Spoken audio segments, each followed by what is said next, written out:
Welcome to The Less Stressed Life, all about making this your time to feel freaking awesome about your life, health, and happiness. This podcast of The Less Stressed Life is hosted by Krista Bigler. Krista is an integrative registered dietitian nutritionist who specializes in reducing food-related stress, inflammation, and symptoms of food sensitivities. She brings over a decade of nutrition expertise and playing with her food to the table. From coaching, teaching, writing, and working within a major food company to behind the scenes for a health celebrity. To learn more, visit lessstresslife.com.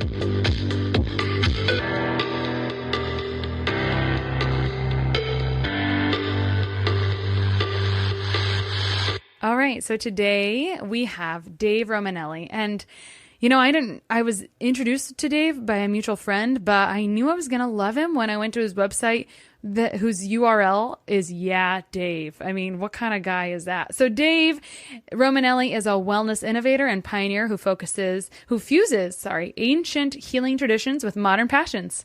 Dave has written 2 books, with his most recent publication, Happy is the New Healthy. So much agree. That book has been a twice landed on number 1 on Amazon's Healthy Living bestseller list, which is an awesome accomplishment. Welcome, Dave. Thank you. Nice to be here. Yeah. So Dave, I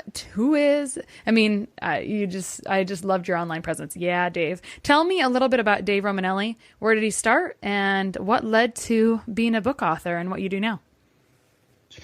I got my start after college. Was my friend said, "Have you tried yoga?" And I was at the time in 1996 working for a sports agent. And I said, "What the heck?" And went to my first yoga class, totally got hooked on yoga. And my friend and I, we said, yoga's going to take off. We were living in LA. We said, let's quit our jobs and move somewhere where there's no yoga. And we moved to Phoenix, Arizona, and we opened the first chain of boutique yoga studios, which really just made yoga fun. For people. At the time, it was very spiritual and people in leotards and chanting and incense. And we kind of played the hip hop music and advertised on billboards all over Phoenix to breathe and feel better now, and made it a yoga town and had a lot of fun doing it. And then I furthered that mission, and I wanted more people to do yoga at a time when it was still in much of the United States. You still hadn't really caught hold in the early mid 2000s. And so I started doing these workshops that combined yoga with the things that people loved most. So I would do yoga and chocolate, yoga and wine, yoga for foodies. Mm-hmm. And in the process, I had a lot of themes and stories and messages that I'd kind of put into my yoga workshops. And from there, I started writing a blog, and then I've written a couple books, and now I've evolved into mindfulness and making mindfulness more relevant and more fun and engaging for people. So I take these kind of things that are traditional and find ways to integrate them into modern life. So did you find yoga, or did yoga find you? Did you need yoga when it came into your life? I mean, or were you doing something completely, were you in a completely different, I know you said something about sports and I didn't quite catch it. Were you in a completely different area and it just fit? Or, because you got to start having a lot of fun. You were really a pioneer in this new fun yoga movement. So, but what causes that? I was lost. I didn't know what to do with my college education and where to go in life. I had a job that I was miserable and not good at. And it was scary a little bit because, I didn't know. I was really into spirituality and how do you make a business of spirituality, and I had no clue how to do that. And it was, here was something that I did that was just perfect for me. It was a great workout. It was exercise. I always loved to work out, but it was also, it touched your spirit. It liberated you. It made me feel better, and at a time when I just wasn't feeling that great about life. And so I guess I found it found me. Yeah. Mutual. So when you were making yoga fun, which is fantastic, and there's still a little bit of a stereotype, right? And maybe you don't feel that way anymore because you've been in the sector for my goodness, 20 years doing it. So you might not feel this anymore, but I live in an area where things are a little slowly progressive sometimes. And so do you still find people have this stereotype around yoga? I know you must feel that they have the stereotype around mindfulness because you're making it more, you've said something that struck a chord with me there, but how do you help people overcome kind of their preconceived notions about that? Yoga is so integrated now into the mainstream.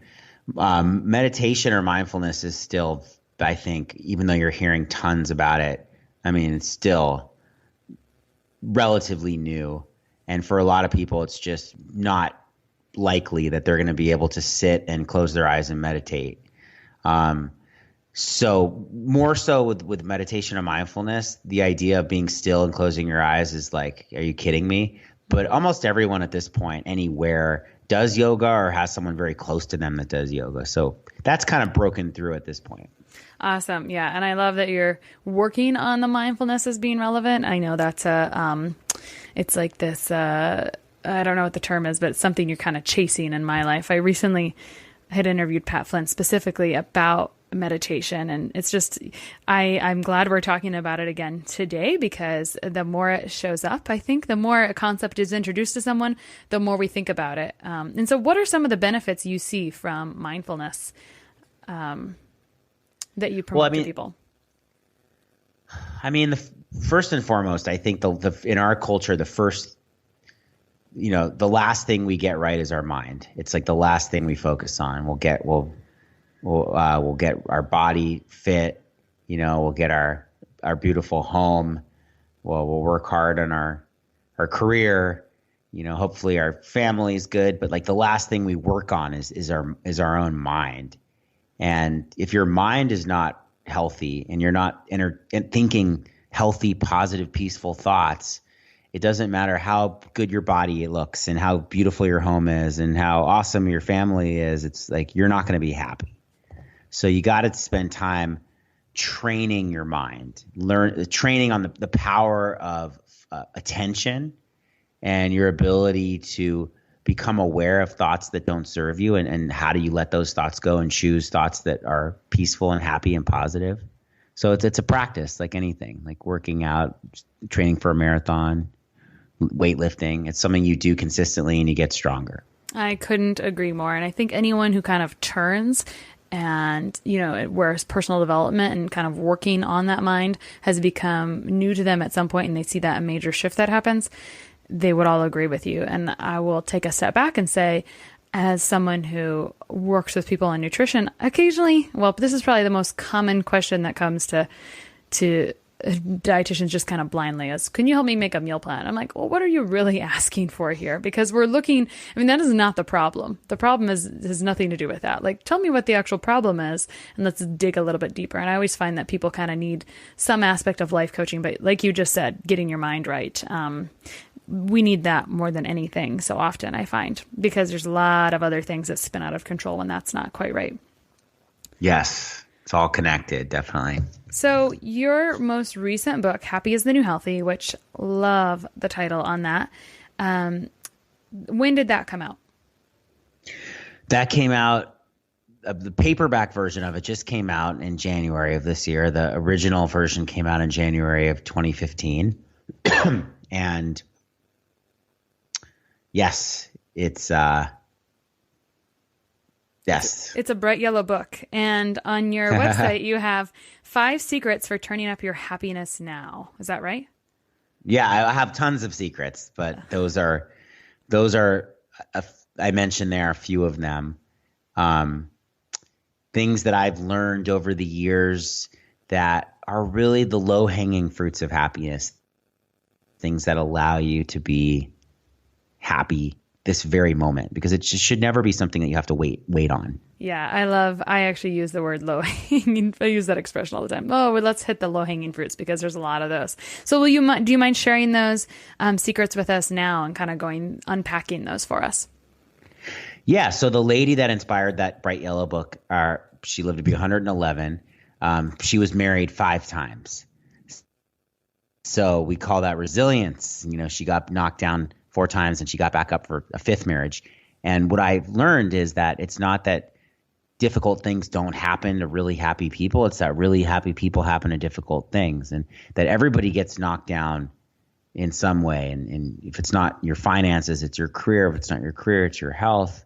If it's not your health, it's your love life. I mean, everybody gets knocked down, but not everybody gets up. Some people stay down for years, and you got to get up and you got to keep trucking. At some point, you got to bounce back, get on your feet, and get after it. So I think resilience is a really integral part to being truly happy. Mm-hmm. Another is the 111-year-old lady.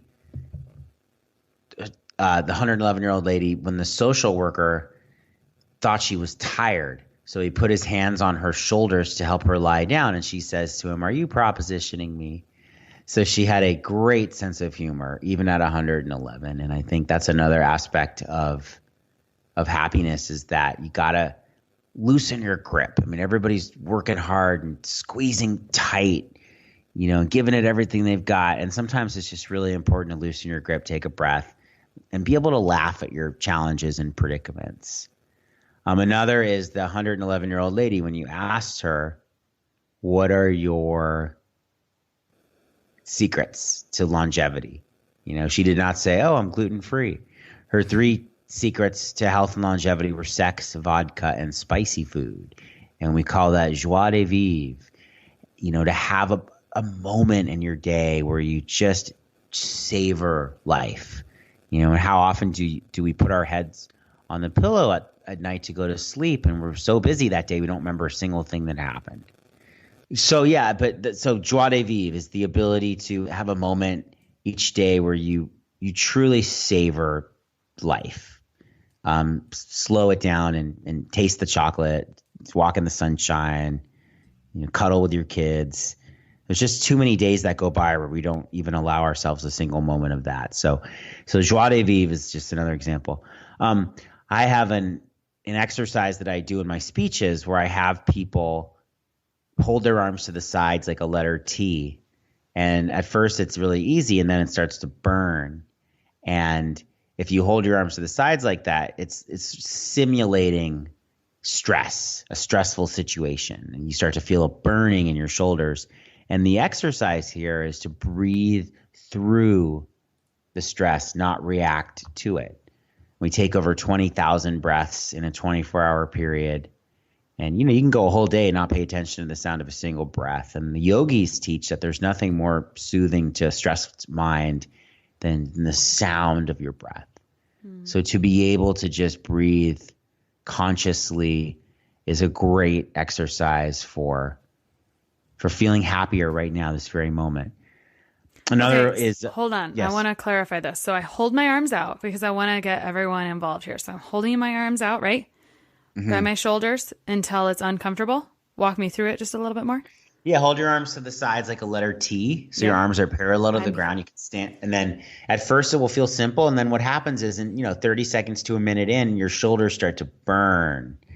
And most people, without any instruction, they start to flinch and they get uncomfortable. And you eventually drop your arms. And the secret to this is that when you feel something uncomfortable in life, it's a great practice to enhance the quality of your breath, to slow your breath, to hear your breath, to feel your breath, because that has a way of soothing your mind. So when you hold your arms like that, breathe through it rather than react to it. And maybe if you can hold it for 90 seconds to 2 minutes and notice toward the end as it really starts to burn, your breath is a very helpful companion in those kinds of situations. And then when you take your arms down to the sides and relax, you feel more present, more grounded, more relaxed. I like it. So how do you spell joie de vivre? Joie de vivre, Joiedevivre. Is that French? Yes. Okay. Well, I'm going to have to rewind 15 seconds to practice that word a few more times. Yeah.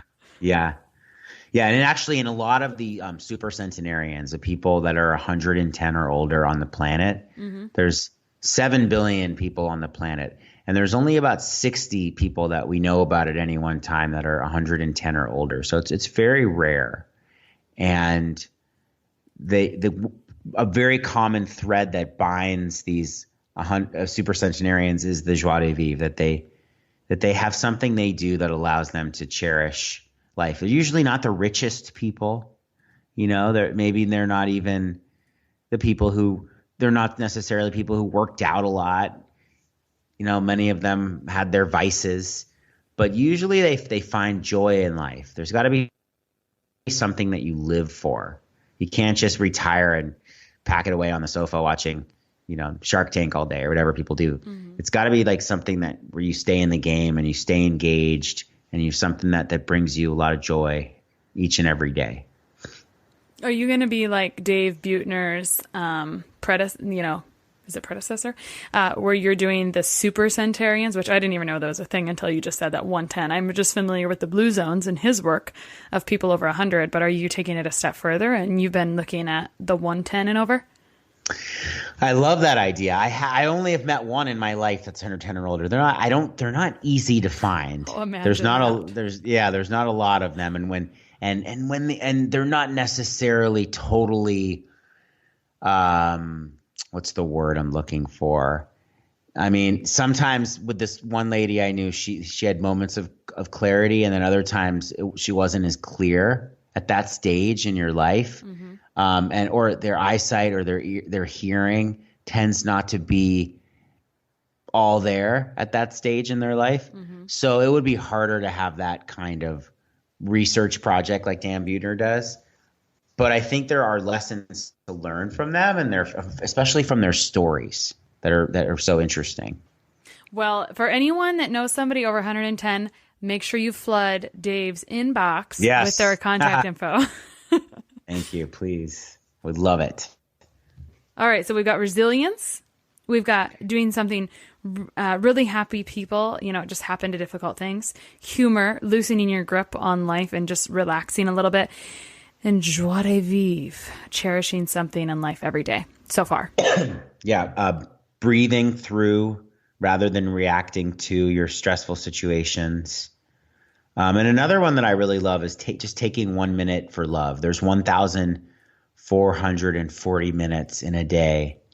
And if you just took one of those minutes each day and dedicated it to love, picking up the phone and telling someone you love them, or, taking 1 minute to have physical connection with somebody. I did a social experiment when I was living in New York City.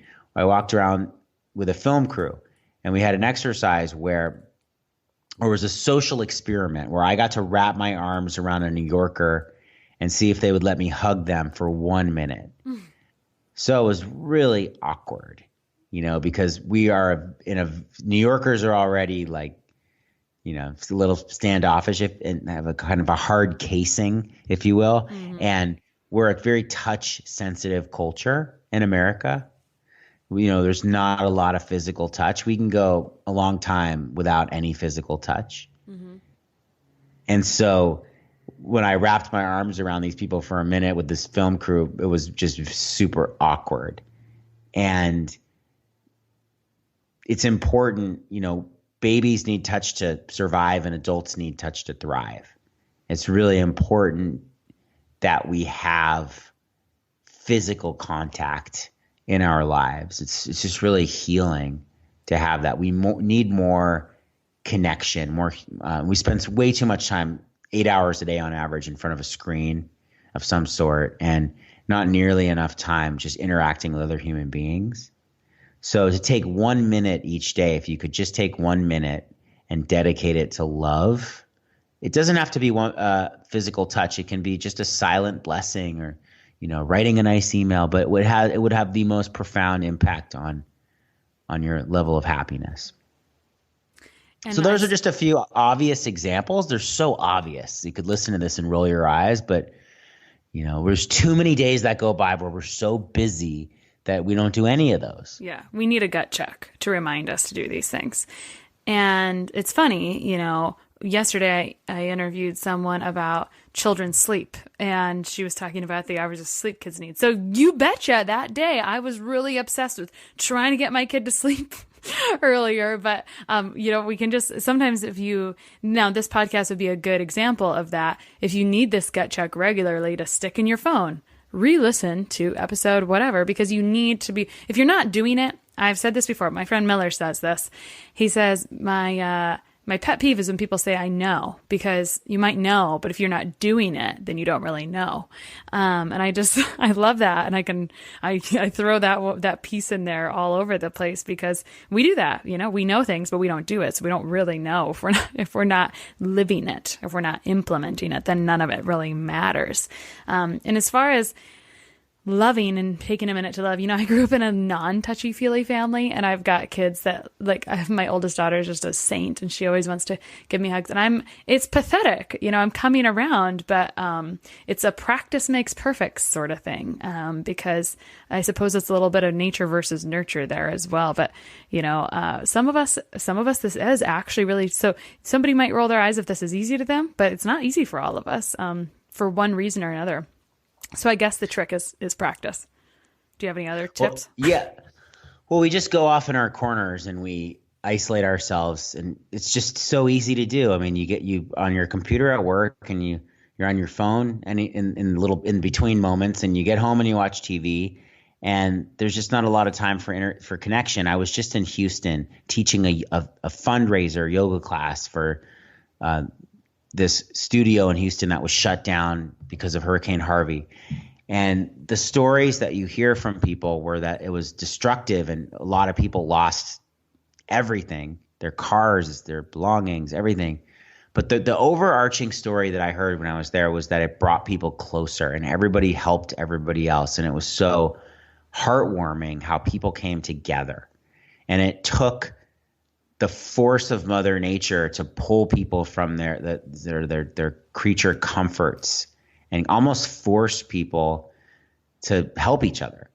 But everybody, when they talked about it, they were sort of broken down, crying, telling a positive story, and it brought everyone closer together. And I mean, is it going to take something bad like that happening to pull us away from our sort of just state of isolation and kind of numbness?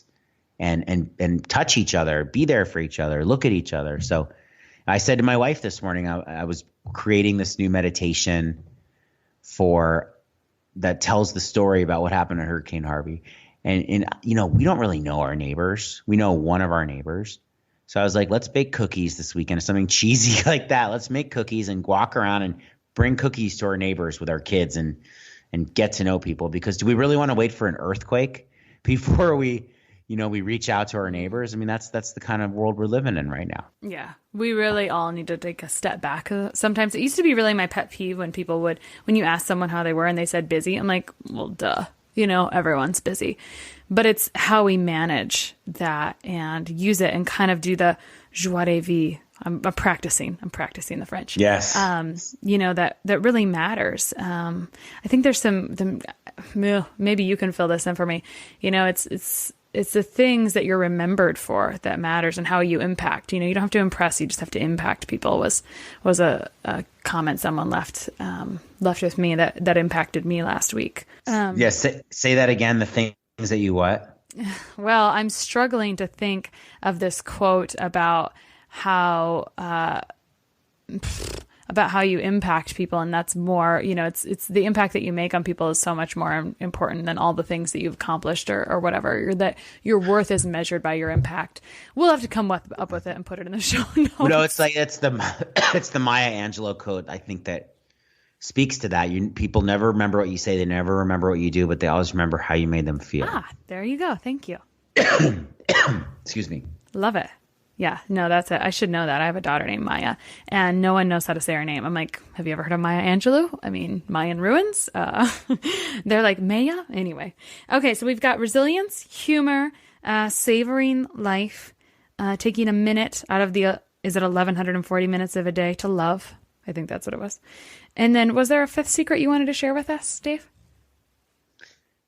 Take a minute for love, breathing, resilience, humor, joie de vivre, breathing through it, taking a minute for love. That's 5. Okay. And I do have another one that is, don't ask.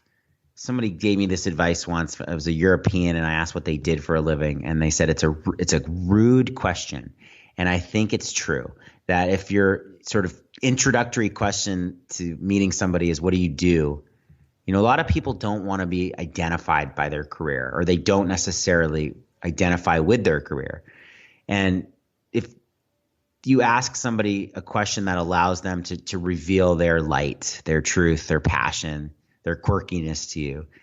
Instead of asking people, what do they do? Say, what's their favorite band of all time? Or, what's your favorite food? What's your favorite color? What's the most awesome thing that's happened to you today? Instead of saying, what do you do? It allows somebody a chance to express what brings them joy. And in the process, you bring that out of them and you feel joyful too. So this is something I learned along the way. So Dave, what's your favorite food? I'm Italian, so I grew up, my favorite dish was gnocchi with pomodoro sauce. Oh, okay. Awesome. Every interview, I'm going to have to ask what everyone's favorite food is, which I feel like is relevant. It's very relevant to what we're going to be talking about regardless. It's usually food related in some way or another. Awesome. So you've done some writing, you do some speaking, right? And then are you also an online educator as well?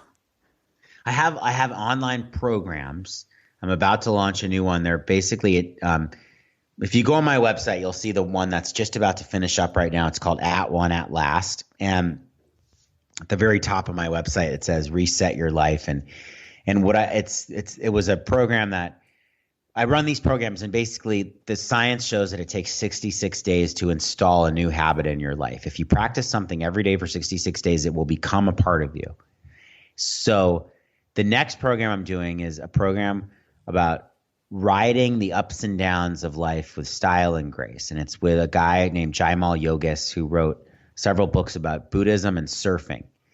And every day you'll get a meditation via email.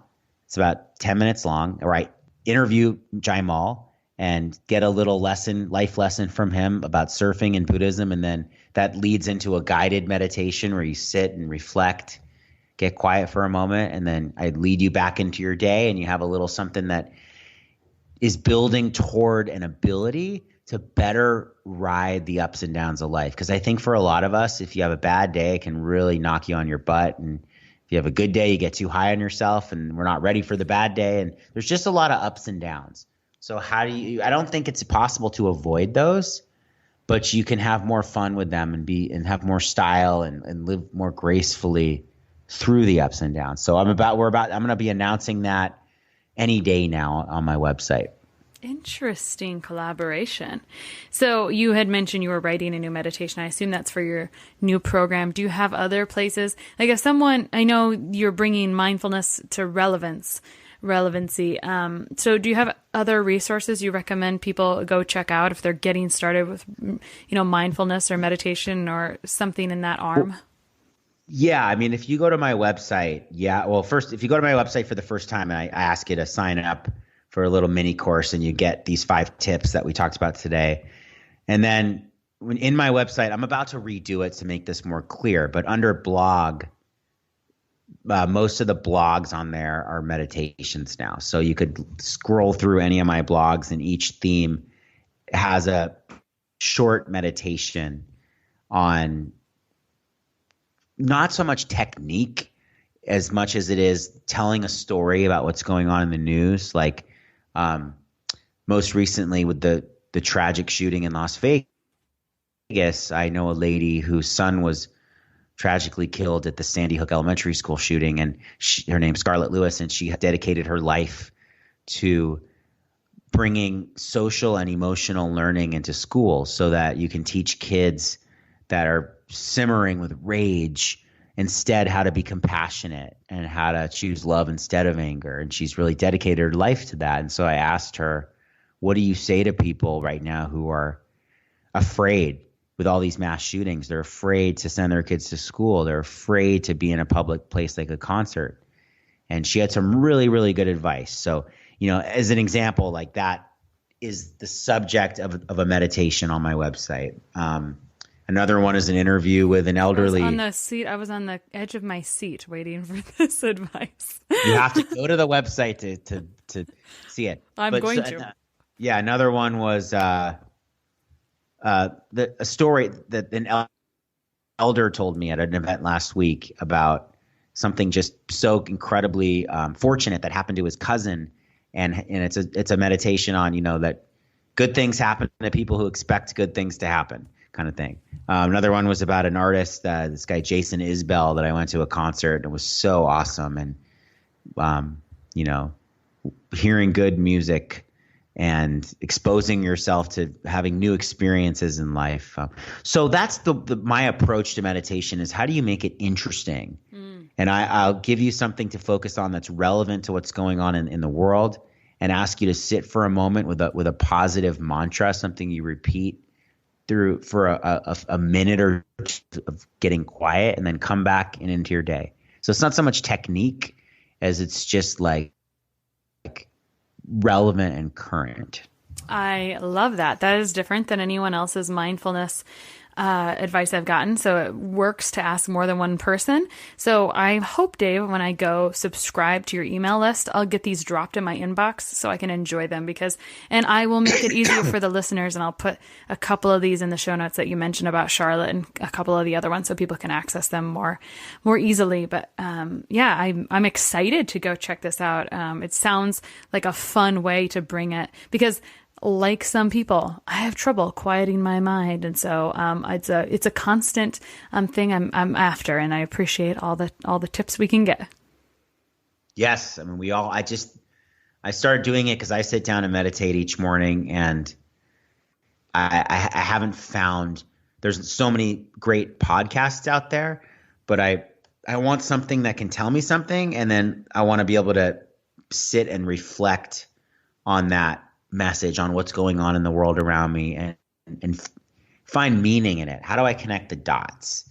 And so that's my intention with offering this approach to meditation. And I give it to you for free.